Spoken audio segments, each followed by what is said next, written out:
سلطان صلاح الدین ایوبی کے دور کے ایمان افروز واقعات۔ ساحل کے کیمپ سے رابن اس کے 4 ساتھیوں اور 6 لڑکیوں کو 15 محافظوں کی گارڈ میں قاہرہ کے لیے روانہ کر دیا گیا۔ قاصد ان سے پہلے روانہ ہو چکا تھا۔ قیدی اونٹوں پر تھے اور گارڈ گھوڑوں پر۔ وہ معمول کی رفتار پر جا رہے تھے اور معمول کے مطابق پڑاؤ کر رہے تھے۔ وہ بے خوف و خطر جا رہے تھے۔ وہاں کسی دشمن کے حملے کا ڈر نہیں تھا۔ قیدی نہتے تھے اور ان میں 6 لڑکیاں تھیں۔ کسی کے بھاگنے کا ڈر بھی نہیں تھا، مگر وہ یہ بھول رہے تھے کہ یہ قیدی تربیت یافتہ جاسوس بلکہ یہ لڑاکا جاسوس تھے۔ ان میں جو تاجروں کے بھیس میں پکڑے تھے وہ چنے ہوئے تیر انداز اور تیز عزم تھے، اور لڑکیاں محض لڑکیاں نہیں تھیں جنہیں وہ کمزور عورت ذات سمجھ رہے تھے۔ ان لڑکیوں کی جسمانی دلکشی، یورپی رنگت کی جاذبیت، جوانی اور اس کی بے حیائی ایسے ہتھیار تھے جو اچھے جاور حکمرانوں سے ہتھیار ڈلوا لیتے تھے۔ محافظوں کا کمانڈر مصری تھا۔ اس نے دیکھا کہ ان 6 میں سے ایک لڑکی اس کی طرف دیکھتی رہتی ہے، اور وہ جب اسے دیکھتا ہے تو لڑکی کے ہونٹوں پر مسکراہٹ آ جاتی ہے۔ یہ مسکراہٹ اس مصری کو موم کر رہی تھی۔ شام کے وقت انہوں نے پہلا پڑاؤ کیا تو سب کو کھانا دیا گیا۔ اس لڑکی نے کھانا نہ کھایا۔ کمانڈر کو بتایا گیا تو اس نے لڑکی کے ساتھ بات کی۔ لڑکی اس کی زبان بولتی اور سمجھتی تھی۔ لڑکی کے آنسو نکل آئے۔ اس نے کہا وہ اس کے ساتھ علیحدگی میں بات کرنا چاہتی ہے۔ رات کو جب سب سو گئے تو کمانڈر اٹھا۔ اس نے لڑکی کو جگایا اور الگ لے گیا۔ لڑکی نے اسے بتایا کہ ایک مظلوم لڑکی ہے، اسے فوجیوں نے گھر سے اغوا کیا اور اپنے ساتھ رکھا، پھر اسے جہاز میں اپنے ساتھ لائے جہاں وہ ایک افسر کی داشتہ بنی رہی۔ دوسری لڑکیوں کے متعلق اس نے بتایا کہ ان کے ساتھ اس کی ملاقات جہاز میں ہوئی تھی۔ انہیں بھی اغوا کر کے لایا گیا تھا۔ اچانک جہازوں پر آگ برسنے لگی اور جہاز جلنے لگے۔ ان لڑکیوں کے کشتی میں بٹھا کر سمندر میں ڈال دیا گیا۔ کشتی انہیں اس ساحل پر لے آئی جہاں انہیں جاسوس سمجھ کر قید میں ڈال دیا گیا۔ یہ وہی کہانی تھی جو تاجروں کے بھیس میں جاسوسوں نے ان لڑکیوں کے متعلق صلاح الدین ایوبی کو سنائی تھی۔ مصری گارڈ کمانڈر کو معلوم نہیں تھا، وہ یہ کہانی پہلی بار سن رہا تھا۔ اسے تو حکم ملا تھا کہ یہ خطرناک جاسوس انہیں قاہرہ لے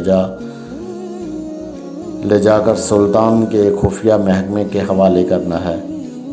اس حکم کے پیش نظر وہ ان لڑکیوں کی یا اس لڑکی کو کوئی مدد نہیں کر سکتا تھا۔ اس نے اس لڑکی کو اپنی مجبوری بتا دی۔ اسے معلوم نہیں تھا کہ لڑکی کی ترکش میں ابھی بہت سے تیر باقی ہیں۔ لڑکی نے کہا میں تم سے کوئی مدد نہیں مانگتی، تم اگر میری مدد کرو گے تو میں تمہیں روک دوں گی، کیونکہ تم مجھے اتنے اچھے لگتے ہو کہ میں اپنی خاطر تمہیں کسی مصیبت میں نہیں ڈالنا چاہتی۔ میرا کوئی غم خوار نہیں، میں لڑکیوں کو بالکل نہیں جانتی اور ان آدمیوں کو بھی نہیں جانتی۔ تم مجھے رحم دل بھی لگتے ہو اور میرے دل کو بھی اچھے لگتے ہو، اس لیے تمہیں یہ باتیں بتا رہی ہوں۔ اتنی خوبصورت لڑکی کے منہ سے اس قسم کی باتیں سن کر کون سا مرد اپنے آپ میں رہ سکتا ہے؟ یہ لڑکی مجبور بھی تھی۔ رات کی تنہائی بھی مصری کی مردانگی پگھلنے لگی۔ اس نے لڑکی کے ساتھ دوستانہ باتیں شروع کر دی۔ لڑکی نے ایک اور تیر چلایا اور صلاح الدین ایوبی کے کردار پر زہر اگلنے لگی۔ اس نے کہا میں نے تمہارے گورنر صلاح الدین ایوبی کو اپنی مظلومیت کی یہ کہانی سنائی تھی۔ مجھے امید تھی کہ وہ میرے حال پر رحم کرے گا، مگر اس نے مجھے اپنے خیمے میں رکھ لیا اور شراب پی کر میرے ساتھ بدکاری کرتا رہا۔ اس وحشی نے میرا جسم توڑ دیا۔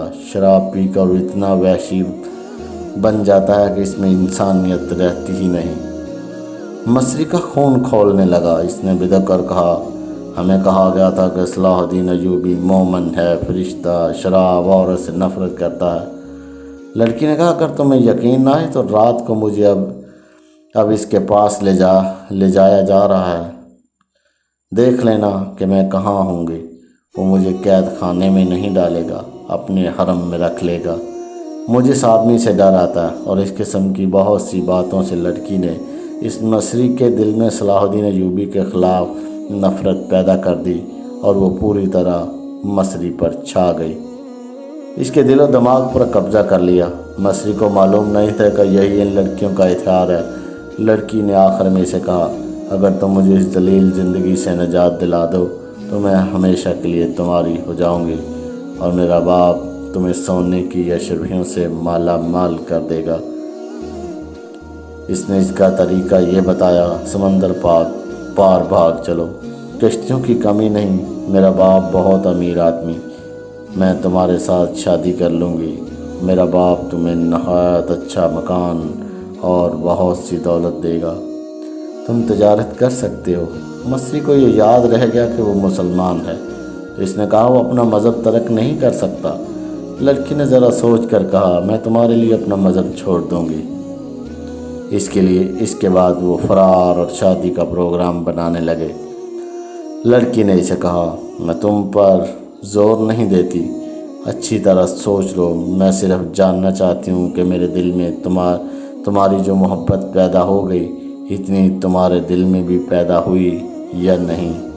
اگر تم مجھے قبول کرنے پر آمادہ ہو سکتے ہو تو سوچ لو اور کوشش کرو کہ قاہرہ تک ہمارا سفر لمبا ہو جائے۔ ہم ایک بار وہاں پہنچ گئے تو پھر تم میری بو بھی نہیں سونگھ سکو گے۔ لڑکی کا مقصد صرف اتنا سا تھا کہ سفر لمبا ہو جائے اور 3 دنوں کی بجائے 6 دن راستے میں ہی گزر جائیں۔ اس کی وجہ یہ تھی کہ رابن اور اس کے ساتھی فرار کی ترکیبیں سوچ رہے تھے۔ وہ اس کوشش میں تھے کہ رات کو سوئے ہوئے محافظوں کے ہتھیار اٹھا کر انہیں قتل کیا جائے، جو ناممکن سا کام تھا، یا ان کے گھوڑے چرا کر بھاگا جائے۔ ابھی تو پہلا ہی پڑاؤ تھا۔ ان کی ضرورت یہ تھی کہ سفر لمبا ہو جائے تاکہ اطمینان سے سوچ سکیں اور عمل کر سکیں۔ اس مقصد کے لیے انہوں نے اس لڑکی کو استعمال کیا۔ وہ محافظوں کے کمانڈر کو قبضے میں لے لڑکی نے پہلی ملاقات میں ہی یہ مقصد حاصل کر لیا اور مصری کو منہ مانگی قیمت دے دی۔ مصری کوئی ایسا بڑا رتبے والا آدمی نہیں تھا، معمولی سا عہدیدار تھا۔ اس نے کبھی خواب میں بھی اتنی حسین لڑکی نہیں دیکھی تھی۔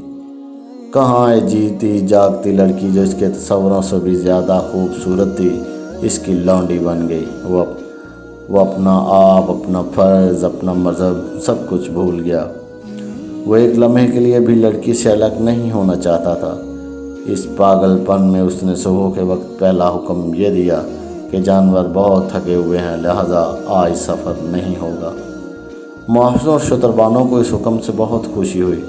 وہ محاذ کی سختیوں سے اکتائے ہوئے تھے، انہیں منزل تک پہنچنے کی کوئی جلدی نہیں تھی۔ وہ دن بھر آرام کرتے رہے، گپ شپ لگاتے رہے، اور ان کا کمانڈر اس لڑکی کے پاس بیٹھا بدمست ہوتا رہا۔ دن گزر گیا، رات آئی، اور جب سب سو گئے تو مصری لڑکی کو ساتھ لیے دور چلا گیا۔ لڑکی نے اسے آسمان پر پہنچا دیا۔ صبح جب یہ قافلہ چلنے لگا تو مصری کمانڈر نے راستہ بدل دیا۔ اپنے دستے سے اس نے کہا کہ اس طرف اگلے پڑاؤ کے لیے بہت خوبصورت جگہ ہے، قریب ایک گاؤں بھی ہے جہاں مرغیاں اور انڈے مل جائیں گے۔ اس کا دستہ اس پر بھی بہت خوش ہوا کہ کمانڈر انہیں عیش کرا رہا ہے۔ البتہ اس دستے میں 2 عسکری ایسے تھے جو کمانڈر کی ان حرکتوں سے خوش نہیں تھے۔ انہوں نے اسے کہا کہ ہمارے پاس خطرناک قیدی ہیں، یہ سب جاسوس ہیں، انہیں بہت جلدی حکومت کے حوالے کرنا چاہیے۔ بلا وجہ سفر لمبا کرنا ٹھیک نہیں۔ مصری نے یہ کہہ کر چپ کروا دیا کہ یہ میری ذمہ داری ہے کہ جلدی پہنچوں یا دیر سے، جواب طلبی ہوئی تو مجھ سے ہوگی۔ دونوں خاموش تو ہو گئے، لیکن وہ الگ جا کر آپس میں خسر پھسر کرتے رہے۔ جاری ہے۔